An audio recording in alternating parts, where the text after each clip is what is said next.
Ya Ustaz. Ya terima kasih banyak Ustaz pencerahannya. Sama-sama. Ya, Boleh nanya satu lagi Ustaz. silakan. Saya tertarik pada sebetulnya bukan dua hari lalu dari khutbah Pak Ustadz yang Hmm. mengatakan bahwa kalau kita tidak mengerti suatu doa itu Ustadz, kan kita suka menghafal doa yang panjang-panjang Ustadz. Kalau Hmm. kita mengerti arti doa itu doanya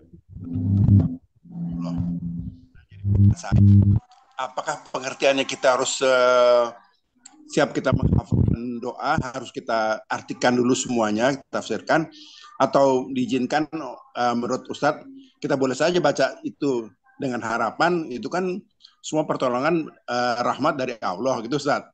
Ya, apa namanya itulah saya yang bodoh ini mikir, waduh kalau gitu semua yang kita baca harus kita mengerti artinya begitu Ustadz. Mohon pencerahan. Ya. Ya, kenapa saya katakan orang berdoa pakai bahasa Arab kalau tidak mengerti tidak akan dikabul. Kenapa saya katakan itu? Karena Rasul Shallallahu Alaihi Wasallam mengatakan dalam banyak hadis ya, antara lain adalah yang beliau katakan adalah al-qulubu awiyah. Hati itu adalah bejana, wadah. Uh, Wa ba'duha aw'a min ba'd. Sebagian hati ada yang lebih luas daripada hati yang lain. Jadi wadah mewadahi apa yang masuk ke dalamnya.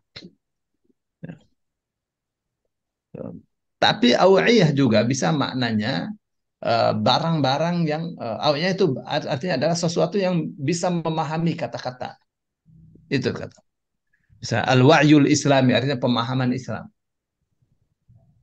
Terus Rasul mengatakan faida sa'altumullah azza wa jalla, maka apabila kalian minta kepada Allah azza wa jalla, ayuhan nas wahai manusia, fas'aluhu maka mintalah kalian kepada Allah. Kalau kalian berdoa, berdoalah kepada Allah. Wa antum muqinuna bil ijabah. Sedang kalian yakin untuk diijabah doa kalian itu.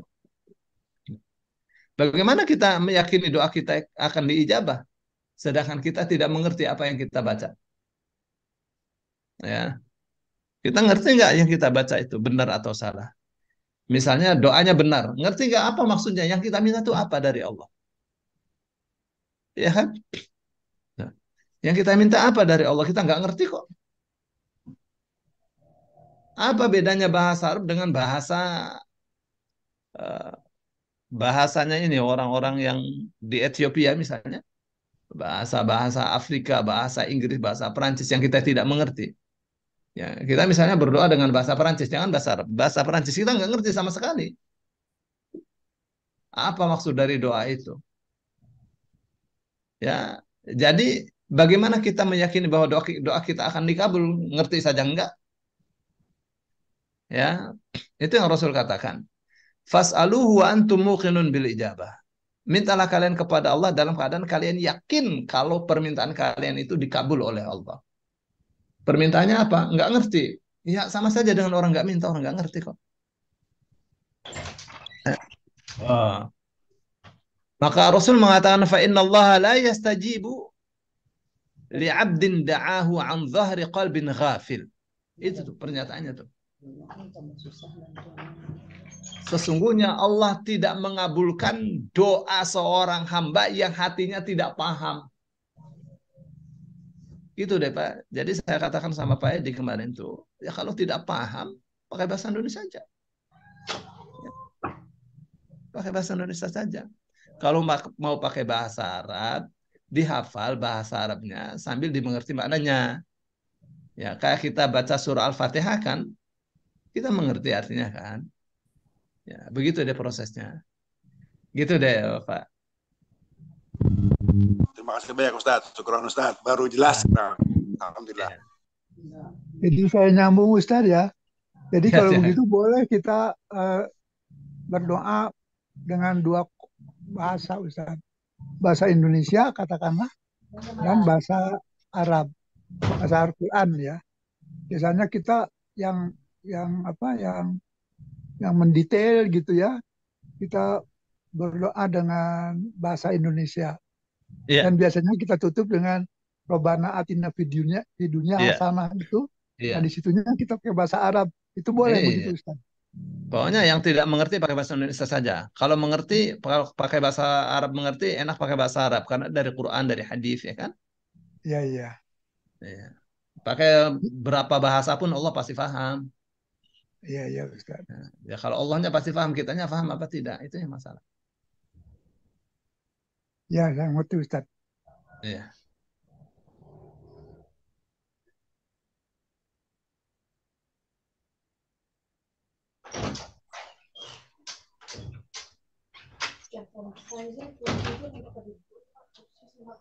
Baik, ada lagi yang mau tanya? Itu mah kecean. Bapak tak lalu lagi di kursi. Assalamualaikum Pak Ustadz. Assalamualaikum warahmatullah. Nggak pengen nanya aja nih mungkin yang saya lakukan ini udah bener nggak sekian lama kan dulu pernah nanya Ustadz juga. Jadi kalau sholat malam itu 2 rakaat pertama sholat niatnya itu sholat tahajud, sholat sunatan tahajud. Kemudian rakaat yang 2 rakaat berikutnya apa tuh sholat taubat, sunatan taubat. Kemudian sholat hajat. Kemudian yang sholat apa tuh mutlak yang terakhir sholat witir. Udah bener gitu Tat ya, pengen tahu aja. Ya, boleh, Boleh. boleh. Atau Ya, sebaiknya bagaimana barangkali ada yang lebih baik lagi. Sholat malam itu ya, loh Pak. ya Nah, biasanya tuh sebenarnya ya, rata-rata tuh dua dua dua dua tiga memang yang selama ini ya. dilakukan Ya, begitu. kalau sholat tahajud, sholat malam itu sholat juga itu 2 rakaat juga, tahajud di 2 rakaat 2 rakaat kan, sholat malam 2 rakaat 2 rakaat. Disebut tahajud karena dilakukannya setelah tidur, Malam. Hmm. ya kan? Hmm. Jadi Pak Yanto misalnya sholat 2 rakaat pertama niatnya tahajud silakan boleh. Hmm. Yang kedua 2 rakaat berikutnya niatnya Tobat. sholat tobat, ya Ya. silakan. Sebenarnya tidak usah diniatkan sebagai sholat tobat juga. Emang ada sholat yang bukan tobat? Sholat itu isinya pertobatan, Pak. Hmm. Ya, sholat itu pasti isinya pertobatan, ada istighfar macam-macam kan dalam sholat. Ya. Ya, nah, itu orang sholat itu artinya orang tobat itu, tobat kepada Allah. Kalau nggak tobat nggak bakal sholat ya. Ya, nah, misalnya sholat hajat, ya tanpa dikasih nama hajat juga kita kan berhajat terus kepada Allah, kita minta terus, ya Iya. Pak. Ya, di dalam sholat kita, Ada, dalam sholat tahajud kita ada kita meminta kepada Allah kah? Nah itu hajat kita itu. Ya. Nah, boleh Bagaimana? niatnya sholat hajat boleh. Oh. Ya, maksudnya sholat karena ada ingin minta kepada Allah boleh. Sholat hajat tidak harus malam, siang juga boleh. Pagi Hmm. boleh. Ya, saat sholat duha itu kita doanya doa hajat. Jadilah sholat hajat, ya kan?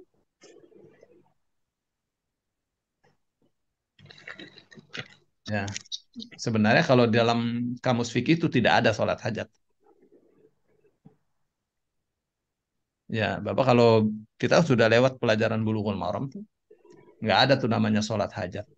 Ya, tuh.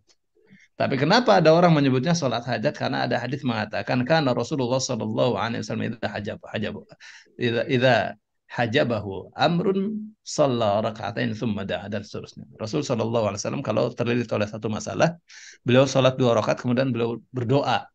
Doanya doa hajat itu. Hmm. Ya, maka orang mengatakan itu sholat hajat. Ya, sifatnya mutlak kapan saja boleh sholat hajat. Tidak harus malam. Ya. Baik, ada lagi. Kemudian pada salat witir itu rakaat terakhir itu kalau baca 3 surat itu disunahkan atau ada tuntunannya nggak Ustaz? Ada tuntunannya. Ya, Al-Ikhlas, Falak, Anas dan. ada tuntunannya. Hmm. Ya, kalau tidak baca surat juga boleh.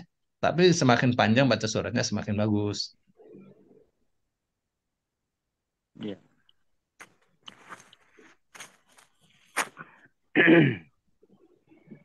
Pak Ustadz, jadi kalau misalkan hanya menyebutkan niat sholat sunnah aja, boleh dong? Atau harus Boleh, disebutkan boleh, niat boleh. sunnah tahajud gitu? Boleh. Kalau Kalau saya sholat, sih sholat sunnah doang, Pak Ustadz. Nggak pernah pakai niat sholat tahajud gitu. ya, ya boleh. Boleh Artinya ya, Pak tidak Ustadz? tidak dikasih nama maksudnya kan? Ya, nggak dikasih nama. Misalkan, Ya. kadang saat takbir tuh, dalam hati tuh, niat sholat sunnah lillahi ta'ala gitu. Gitu doang tuh, Pak Ya. Ustadz. Kalau Iya, saya, iya. boleh ya, Pak Ya, Ustadz? sholat maunya boleh apa tidak deh jawabannya. Saya nggak tahu, Pak Ustadz. Apa harus disebutkan niat sholat sunnah Itu itu tahajud? itu pertanyaannya pertanyaan menggiring, menggiring boleh atau tidak boleh.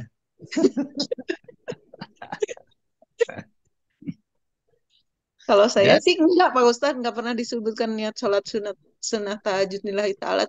Saya cuma niat, niat sholat sunnah lillahi ta'ala. Udah aja gitu, Pak Ustadz. ya jadi Nggak pernah sekarang ya, disebutkan sholat tahajudnya. sekarang kita kalau ibadah tuh harus pakai ilmu kan? Iya, betul. Ya. Jadi kalau ditanya kenapa tidak disebut namanya, sholat sunnah aja. Gimana Hmm. jawab? Nah, baik ya. Gimana, Pak Ustadz? Um, Jadi harus harus harus ngerti ya meskipun itu tetap sah ya. Maksud saya begini, eh begini ya, sholat sunnah itu saya fokus ke sholat malam ya. Sholat sunnah malam itu sifatnya mutlak, artinya mutlak berapa rakaat saja boleh. Ya di waktu malam tuh habis sholat isya berapa rakaat saja boleh. Nah, tapi dua rakaat salam, dua rakaat salam. Mau 100 rakaat boleh. Ya satu ya. Terus yang kedua eh, namanya sholat malam itu kenapa bebas dia berapa rakaat saja boleh karena dia masuk sholat mutlak ya sholat mutlak maksudnya sholat mutlak itu sholat tanpa nama sebenarnya berapa saja ya Bismillahirrahmanirrahim Allahu Akbar hati saya niat sholat sunnah jadi ya. Ya sholat tahajud itu berapa rakaat saja boleh karena dia sholat mutlak sholat sunnah mutlak ya. Baik cukup ya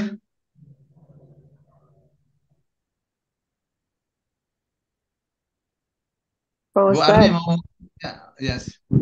Ada Pak lagi Bu Ustadz. Rina. Iya, Pak Ustadz mau nanya lagi. Ini yang apa? Kalau doa didukungkan. Ini kan saya tuh kalau berdoa ini Pak Ustadz. Eh, Bismillahirrahmanirrahim.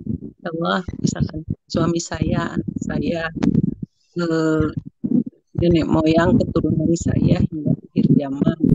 Terus guru-guru saya, guru-guru kami gitu. Terus kaum muslimin dan muslimat. Terus doa misalkan minta ampun, bertobat, terus minta diberi rizki dan gitu-gitu.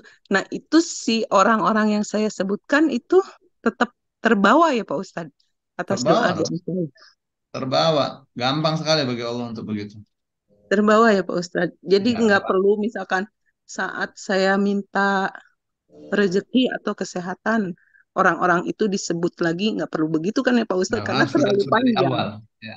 Heeh. Ya, misalnya ya Allah saya berdoa ini untuk saya, Heeh, suami untuk saya, keluarga saya anak. dan seterusnya terus berdoa. Heeh. Nanti kena semua. Ya. Oh, kena semua ya Pak. Nah, Ya. Pak Ustadz, yang mengenai yang tidak boleh dirinci, apakah ini termasuk dirinci nggak Pak Ustadz? Saya doanya begini Pak Ustadz. Ya Allah, bila saya yang suami yang itu udah disebutkan, ya. Bila wafat, bila kami wafat, mudahkanlah dalam menghadapinya. Eh, Bila kami wafat, mudahkan kami mengucapkan La ilaha illallah Muhammad Rasulullah. Bila kami wafat, wafatkan dalam keadaan husnul khotimah. Bila kami wafat, wafatkanlah di waktu terbaik, hari terbaik, tempat terbaik, dan dengan cara yang terbaik. Apakah itu masih termasuk di apa dirinci Pak Ustadz? Syukran. Afwan. Ya, ya termasuk satu hal yang wajar lah itu. Atau baik lah, nggak apa-apa ya. Jadi enggak termasuk dalam dirinci gitu ya Pak Ustadz. Ya, Karena saya mintanya di waktu terbaik, hari terbaik, tempat terbaik, dan dengan cara yang terbaik gitu ya Pak Ustadz. Iya, Tidak termasuk merinci gitu ya Pak Ustadz. nggak apa-apa. Masalah belum ada. Syukran Pak Ustadz.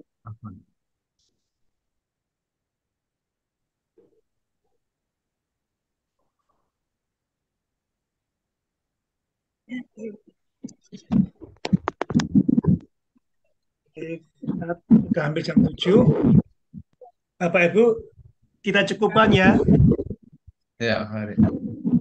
Ini Bu Nini masih di udara sana, di bandar udara dia. Sibuk, alhamdulillah dengan jamaah-jamaahnya. Sekali terima kasih Ustadz. Ustadz Solihin. Hari ini sangat biasa sekali kita dapatkan pencerahan dari kajian khutbah Rasulullah. Bapak Ibu, sekali lagi terima kasih Ustadz, Bu Nini, dan teman-teman semuanya. Kita tutup kajian pada pagi hari dengan baca hamdalah dan doa kafaratul majelis. Alhamdulillahirabbil alamin.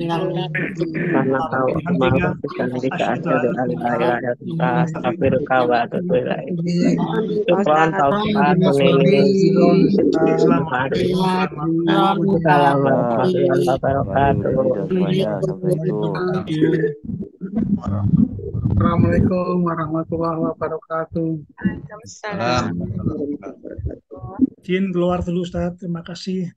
Assalamualaikum warahmatullahi wabarakatuh. Baik ya, saya izin tutup ruangannya. Assalamualaikum warahmatullahi wabarakatuh. Selamat Assalamualaikum warahmatullahi wabarakatuh.